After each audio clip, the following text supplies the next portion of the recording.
भैया 2 किलो पनीर देना। अरे रुको यार कल्लू, हमेशा सबसे बाद में आते हो और सबसे आगे खड़े हो जाते हो। रवि भैया, हम 2 घंटे से लाइन में लगे हैं, पहले हमको देना। जब तक मेरा नंबर आएगा तब तक तो सारा पनीर खत्म ही हो जाएगा।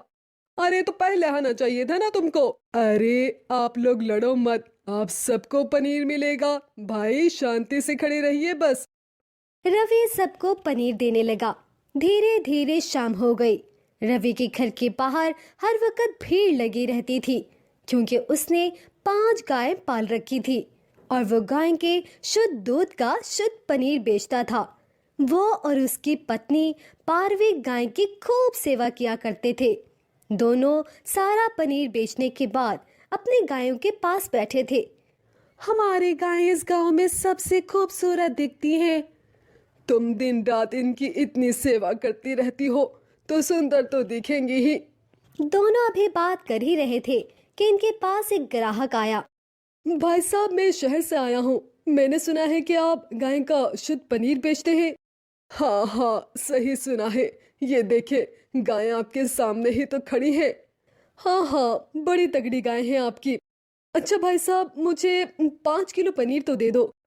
माफ करना भाई साहब, आपने आने में देरी कर दी। अब तो शाम हो गई है, इस वक्त तक तो मेरा सारा पनीर बिक जाता है।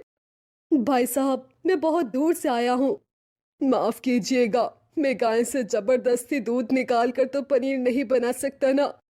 ठीक है, मैं यहीं कहीं पास के होटल में रुका हूँ। कल तो मिल जाएगा ना पनीर? हाँ हाँ, कल तो मिल ही जाएगा। ग्राहक वहां से चला गया।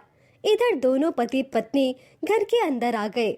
अंदर आकर उन्होंने देखा कि इनका जवान बेटा अर्जुन बहुत खुश था। अरे अर्जुन बेटा, आज तो कुछ ज्यादा ही खुश नजर आ रहे हो।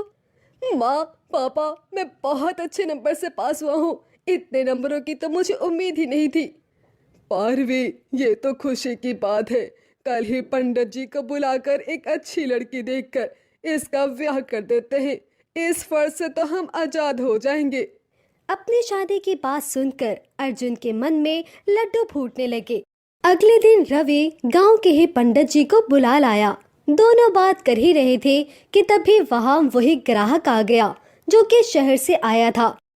अर्जुन, जरा भाई साहब को 5 किलो पनीर तो दे दो। मैं जरा पंडित जी से बात कर रहा हूँ।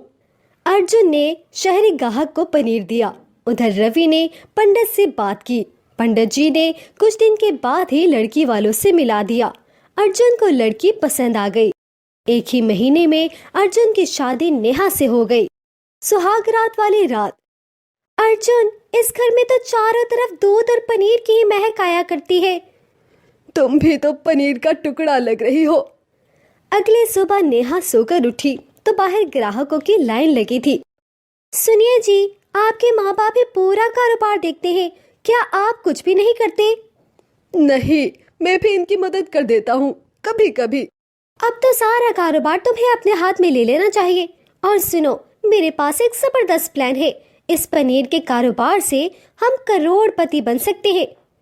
पनीर के कारोबार से करोड़पति? लेकिन आखिर कैसे? अरे आजकल केमिकल का जमाना है।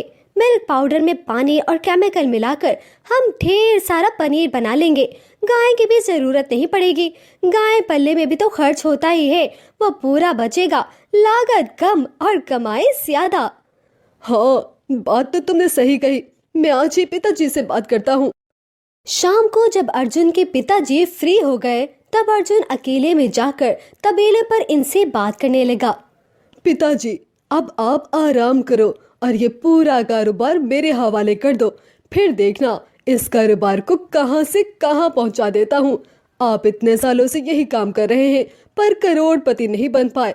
मैं कुछ ही महीनों में करोड़पति बन जाऊंगा। अरे अचानक ये ख्याल तेरे अकेले का तो होगा नहीं, क्योंकि अभी तक तुझे मेरा धंधा खराब ही लगता था। मैंने कितनी बार कहा कि सीख ले, पर तूने तो कभी इंटरेस्ट ही नहीं दिखाया।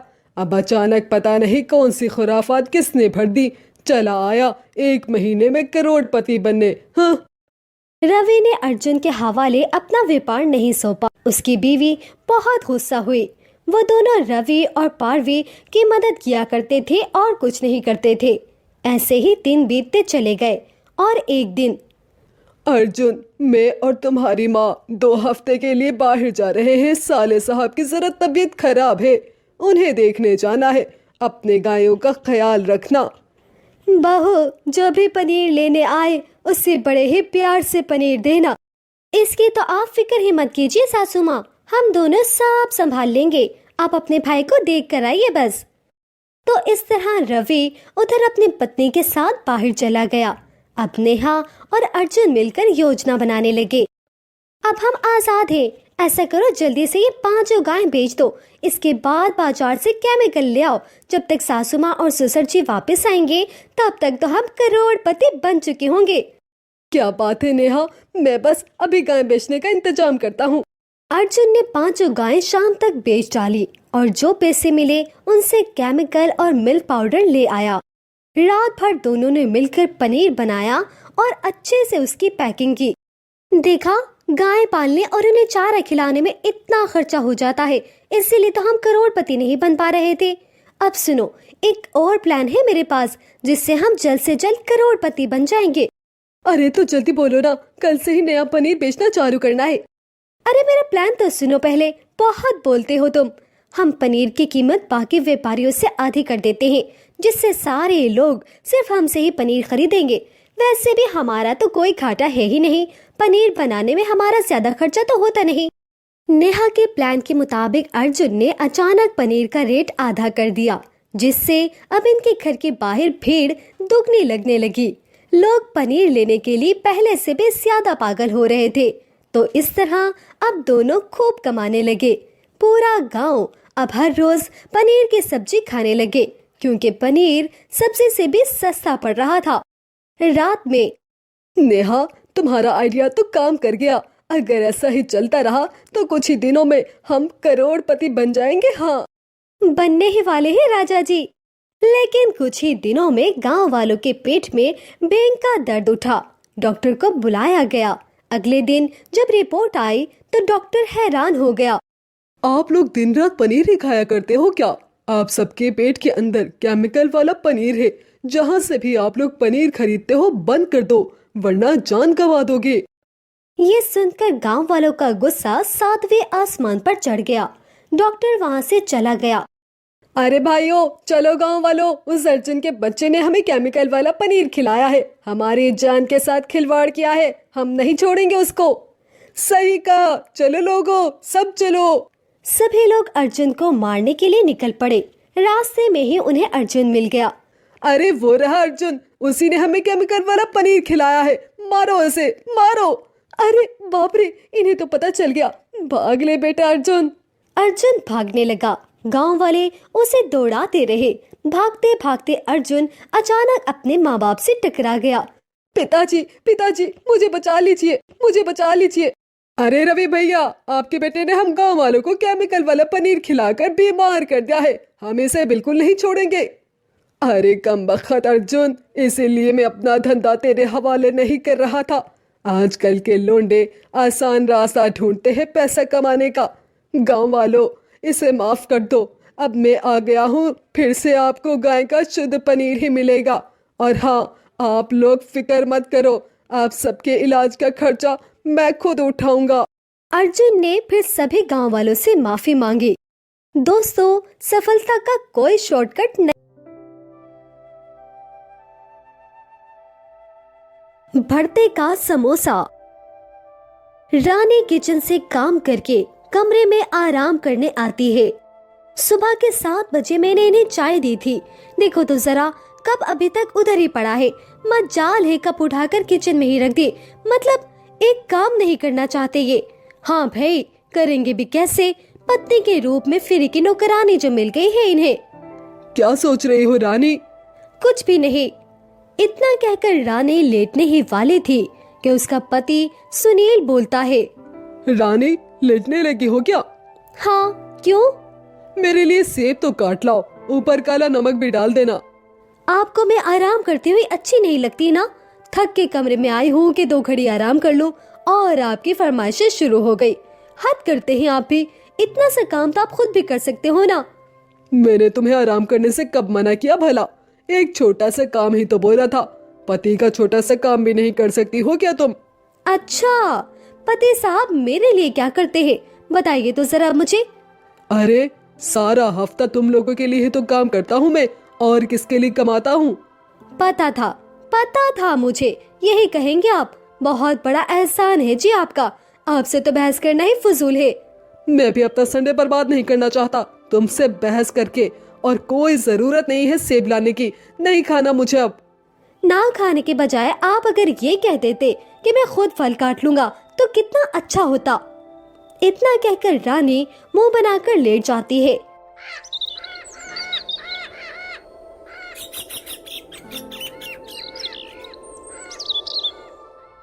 शाम को रानी की ननंद मधु अपने बच्चे को गोद में लेकर आती है। क्या हुआ मधु, आज कुछ थकी थकी सी लग रही है तू। माँ, रात को विवेक ने सोने नहीं दिया, इसीलिए थकी हुई हूँ मैं। ला, मेरे नाती को मुझे दे दे। माँ, मैं सोच रही हूँ कि मैं आपके पास ही रुकूं। मैं विवेक को अकेले नहीं संभाल पा रही, लेकिन मैं ऐसे नहीं रहूंगी, किराए पर रहूंगी मैं। अरे ये क्या बात कर दी है तूने, तू इस घर की बेटी होकर किराए पे क्यों रहेगी भला? अरे तू यहीं पे रह जब तक तेरा मन करे। माँ, मैं ऐसे नहीं रहना चाहती, भाई भाभी क्या सोचेंगे कि मैं मुफ्त में रह रही हूँ। समझा करे, मुझे बस किराए पर ही रहने दे। अच्छा बेटी, जैसे तेरी मर्जी।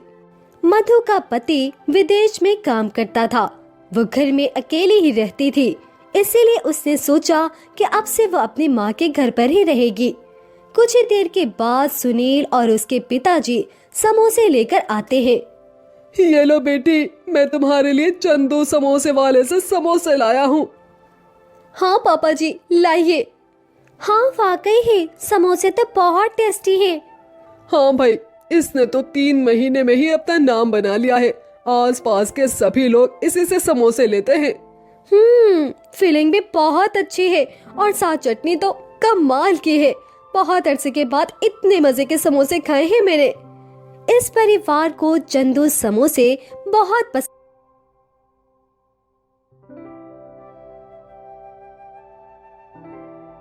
पसंद आए थे। कुछ ही दिन के बाद रानी के सास का फिर से वही समोसे खाने का दिल कर रहा था। अरे किससे मंगवाऊं समोसे, ऐसा करती हूँ बहू से ही मंगवा लेती हूँ। बहू, अरे ओ बहू, जरा इधर तो आना। जी सासू माँ, आपने बुलाया मुझे? हाँ, चंदू समोसे वाले से समोसे तो लेती आ। जी माँ जी, लाती हूँ। कुछ ही देर के बाद रानी समोसे की दुकान पे जा पहुँचती है। अरे देखो तो कितनी भीड़ लगी है यहाँ, ऐसा लग रहा है जैसे फ्री में समोसे बट रहे हो। चंदू भैया, 7 समोसे तो दीजिएगा। जी अभी देता हूँ। चंदू 7 समोसे पैक करता है और रानी को दे देता है। क्या खुशबू आ रही है, वाह, काश मैं भी ऐसे समोसे बना सकती। कोई बात नहीं, किसी दिन फिर से आकर चंदू भैया से रेसिपी पूछूंगी। रानी समोसे लाती है और सभी खाते हैं। अब इस परिवार को चंदू समोसे वाले के समोसे इतने पसंद आए थे कि समय समय के बाद वो वहाँ से समोसे लेकर आते रहते थे। जब से आप लोग चंदू समोसे वाले के समोसे खाने लगे हैं, भाभी के तो मजे ही हो गए हैं माँ। है वो कैसे?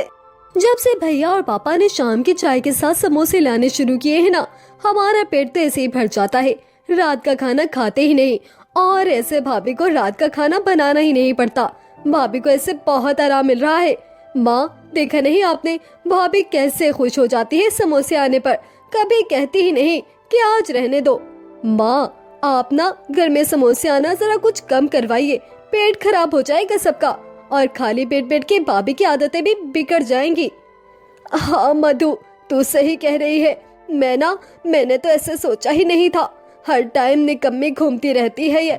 अच्छा हुआ तूने मुझे बता दिया, वरना तो इसके मजे ही बने रहते। कुछ ही देर के बाद रानी वहाँ आती है। सासू माँ, 2 दिन हो गए हैं समोसे कोई नहीं लाया, आप कहें तो मैं जाकर ले आऊं? अरे नहीं नहीं। क्यों सासू माँ, आपको तो बहुत पसंद है ना। सवाल क्यों पूछे चली जा रही है तू, बस कह दिया नहीं तो नहीं। अरे कोई तो वजह होगी ना इसके पीछे। कोई वजह नहीं है, जब कह दिया नहीं तो बस नहीं, अब इस घर में कोई समोसे नहीं लाएगा। समझ गई भैया, आप लोग इसीलिए मना कर रहे हैं कि इस बहाने मुझे आराम मिल रहा था ना, जो कि आप दोनों माँ बेटी को हजम नहीं हो रहा था। बस बहुत हो गया भाभी, जो मुंह में आ रहा है बोले चली जा रही हो। जब माँ ने कह दिया नहीं तो बस नहीं। अच्छा, तो तूने सासू माँ को मेरे पीछे लगाया है। सब समझ आता है मुझे, आप दोनों माँ बेटी मुंह जोड़कर मेरे खिलाफ बातें करती रहती हो। चुप रह रानी, करती ही क्या है तू, सारा दिन पड़े पड़े आराम करती रहती है। अरे कौन सा हम तुझसे पहाड़ खुदवाते हैं। अच्छा बताओ मैं क्या करती हूँ। मैं झाड़ू लगाती हूँ, बर्तन धोती हूँ, साफ सफाई करती हूँ, आप सबके कपड़े धोना, फिर आयरन करना, 3 टाइम का खाना, चाय भी तो बनाती हूँ, यहाँ तक कि बाजार से सब्जी तक मैं ही लाती हूँ। बस बहुत हो गया भाभी, किसी पे ऐसा नहीं करती हो आप। तुम तो रहने ही दो, सब पता है मुझे जो तुम करती हो अपने ससुराल में। बस चुप करो, बहुत हो गया है। नहीं माँ, बोलने दो भाभी को, जरा मैं भी तो सुनूं क्या क्या सुन रखा है इन्होंने मेरे बारे में। अरे ननन जी, अगर मैंने कुछ बोल दिया तो सह नहीं पाओगी। मेरी तरह थोड़ी ना हो तुम, जो सबकी सुनकर भी बर्दाश्त करती रहती है, लेकिन जब मेरी बर्दाश्त खत्म हो जाती है तो फिर मैं किसी की भी नहीं सुनती। बस रानी चुप रह तू। रानी गुस्से में अपने कमरे में चली जाती है। क्या हो गया है रानी को, पहले तो कभी ऐसे जवाब नहीं देती थी। मुझे नहीं पता माँ, अब से मैं भाभी से कोई बात नहीं करने वाली। रानी की ननंद और सासू माँ दोनों ही रानी से बात करना बंद कर देते हैं। मुझे क्या, अच्छा ही है, मुझे इनके लिए खाना भी नहीं बनाना पड़ेगा। खाना तो छोड़ो, नाश्ता चाय भी नहीं बनानी पड़ेगी। बैठी रहो दोनों मुंह फुलाकर। हाँ। अरे देखो तो मैं आ गया, चलो जल्दी से आ जाओ, सब मिलकर समोसे खाते हैं। ये क्या, इन समोसों को क्या हो गया, आलू तो एकदम कच्चे हैं और चटनी इतनी पतली। लगता है इन्होंने अब समोसों को मेहनत से बनाना छोड़ दिया है। ये लोग ऐसा ही करते हैं माँ, जब ये लोग नाम बना लेते हैं तब बेकार की चीजें बेचते हैं, क्योंकि ये लोग जानते हैं कि लोग तो हमसे ही खरीदेंगे हमेशा। सही कह रही हो मधु, देखो तो जरा नमक कितना तेज डाला है। कुछ दिन इस परिवार में कोई भी समोसों का नाम नहीं लेता, लेकिन एक हफ्ते के बाद उनका फिर से चंदू समोसे खाने का दिल करता है। तो फिर सुनील वहीं से समोसे लेकर आता है, इस उम्मीद से कि शायद इस बार समोसे अच्छे बने होंगे। हाय हाय, समोसे में आलू तो देखो कितने कच्चे हैं, ऊपर से नमक। हद है भाई, ये क्या उठा लाए हो तुम। लगता है ये लोग जानबूझ के ऐसे समोसे बना रहे हैं। अरे नहीं, ऐसा नहीं है, इनकी दुकान में भीड़ ज्यादा होती है ना, इसीलिए वो ठीक से ध्यान नहीं दे पाते। अब के बाद हम चंदू समोसे वाले का नाम भी नहीं लेंगे अपने घर में। इसके 1.5 घंटे के बाद, ये लीजिए समोसे, मैंने खुद बनाए हैं। जब सब घर वाले समोसे चखते हैं तो उन्हें बहुत पसंद आते हैं। तुम्हारे समोसे का स्वाद तो चंदू समोसे वाले की तरह लग रहा है। जी हाँ, कुछ दिन पहले ही मैंने उनसे समोसे की रेसिपी पूछ ली थी। अरे वाह बहू, तुमने तो कमाल ही कर दिया। इसका मतलब ये है कि अब हमारे घर में ही टेस्टी और अच्छे अच्छे समोसे खाने को मिलेंगे। भाई वाह, बढ़िया, मजा आ गया। हाँ हाँ पापा जी, बिल्कुल आपको घर पर ही मजेदार समोसे मिलेंगे, वो भी रोज खाने को। अब रानी रोज ही ऐसे समोसे बनाने लगती है और खूब तारीफें भी बटोरती है।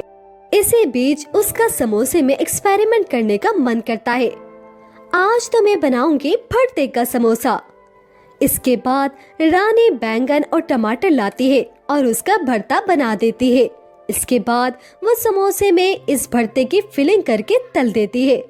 वाह, खुशबू तो बड़ी अच्छी आ रही है। चलो, अब मेरे सारे भरते समोसे तैयार हो गए हैं। अब सबको जाकर खिलाती हूँ, देखती हूँ उनको कितने पसंद आते हैं। इसके बाद रानी ट्रे में समोसे रखती है और सभी को देने के लिए जाती है। सब इसके भरते वाले समोसे खाते हैं और कहते हैं, बहू ये भरते वाले समोसे तो बड़े ही मजे के हैं। हाँ वाकई बहुत अच्छे हैं। नाइस रानी। मुझे तो ये समोसे बिल्कुल पसंद नहीं आए, पता नहीं आप लोगों को क्यों अच्छे लग रहे हैं। अरे इतना ऑयल भरा है इनमें तो। अरे ननन जी, कल जब आप भटूरे खा रही थी तो ऐसे तो नहीं बोला आपने, और 3 दिन पहले जो कचौड़ियाँ खा रही थी वो भी 1 नहीं 5-6, तब भी आपने ऐसा नहीं कहा था। मैं खाऊंगी, आपको क्या प्रॉब्लम है? नहीं नहीं, मुझे क्यों प्रॉब्लम होने लगी भला, जेब भर कर खाओ, लेकिन जब मैंने इतनी मेहनत से समोसे बनाए तो उनको बुरा भी मत कहो। जब अच्छे लगे ही नहीं तो अच्छा कैसे कहूँ मैं? ये तो मैं जानती हूँ कि आप ऐसा ही कहोगी, क्योंकि आपको मेरी कोई चीज कहाँ अच्छी लगती है। तुम दोनों ननद भाभी कितनी बहस करती हो, कभी तो चुप हो जाया करो। अरे मेरी बेटी कहाँ ज्यादा बोल रही है, ये आपकी बहू ही बोले चली जा रही है। आपकी बहू? ये क्या बात हुई माँ जी, मैं आपकी बहू नहीं हूँ क्या? आज फिर इन तीनों में खूब बहस होती है और रानी हर आए दिन कभी लौकी, कभी सोयाबीन, कभी टमाटर की सब्जी का समोसा बनाती रहती है। आज मैं बनाऊंगी मटर, कद्दू और सोयाबीन के भरते का समोसा। देखती हूँ तीनों समोसे में से कौन सा पसंद आता है। थोड़ी देर के बाद रानी तीनों तरह के समोसे तैयार करके घर वालों को पेश करती है, लेकिन किसी को कुछ खास पसंद नहीं आते। बहू तुम निराश मत हो, हाँ बस कोशिश करती रहना। रानी का नित नए समोसे बनाने का एक्सपेरिमेंट चलता रहता है। कुछ ही दिनों के बाद माला को देखने कुछ लोग आते हैं।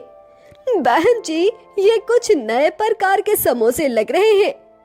क्यों बहन जी, आपको अच्छे नहीं लगे क्या? नहीं बहन जी, बहुत अच्छे हैं, मजेदार हैं। हाँ मैं भी यही कहने वाला था, समोसे तो बहुत बढ़िया हैं। ये मेरी बेटी माला ने बनाए हैं, वो हर रोज कुछ ना कुछ नया ट्राई करती ही रहती है। अच्छा बहन जी, अगर ऐसा है तो हमें माला बेटी बहुत पसंद आई, हमारी तरफ से रिश्ता पक्का ही समझिए।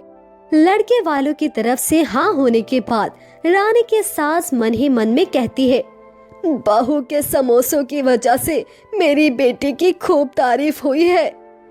करीब 9-10 महीने के बाद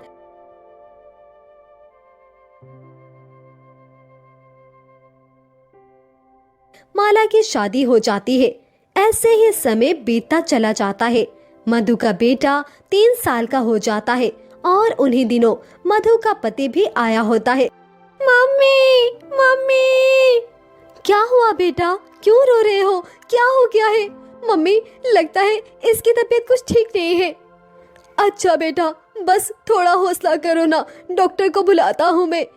मधु बहुत रो रही थी। तभी डॉक्टर उसे बताता है कि छोटू को फूड पॉइजनिंग हो गया है। माँ मैं जानती हूँ मेरे बेटे को फूड पॉइजनिंग भाभी के खानों की वजह से हुआ है। मैंने आपको पहले भी कहा था कि घर में इतने समोसे मत बनवाओ, देखो आज क्या हो गया है। तो सही कह रही है बेटा, मैं मना भी करती थी लेकिन वो मेरी कहाँ सुनती है भला। मधु सही कह रही है माँ जी, रानी को हमारी सेहत का कोई ख्याल नहीं है। मैं तो छोटू को समोसे खाने ही नहीं देती, लेकिन जो कल एक समोसा बचा था, लगता है इसने वही छुपकर खाया होगा। मेरे बच्चे की ये हालत हो गई माँ, देखो तो जरा। नहीं ननन जी, मैं कह रही हूँ कि वो समोसा छोटू ने नहीं खाया होगा। माँ भाभी को कहे मेरी नजरों के सामने से दूर चली जाए, मैं कुछ नहीं सुनना चाहती बस। कुछ ही देर के बाद मधु का पति मोहिन वहाँ पर आ जाता है। क्या हुआ छोटू को? हमारे छोटू को फूड पॉइजनिंग हो गया है। वो भाभी के समोसे की वजह से जो कल एक समोसा बचा था ना, वही छोटू ने खाया होगा। अरे नहीं, वो समोसा तो मैंने खाया था। क्या आपने वो समोसा खाया था? हाँ, रात मुझे भूख लगी थी तो मैंने फ्रिज में देखा वो एक समोसा पड़ा था, बस वही मैंने खा लिया। छोटू को फूड पॉइजनिंग स्नैक खाने की वजह से हुआ है और आप लोग फजूल में रानी भाभी को बातें सुनाए चले जा रहे हो। ये जानने के बाद घर में सभी लोग बहुत शर्मिंदा होते हैं और रानी से माफी मांगते हैं। अब रानी को भी एहसास हो जाता है कि रोज रोज समोसे बनाना सेहत के लिए अच्छा नहीं है, इसीलिए अब वो महीने में बस एक बार ही समोसे बनाती थी।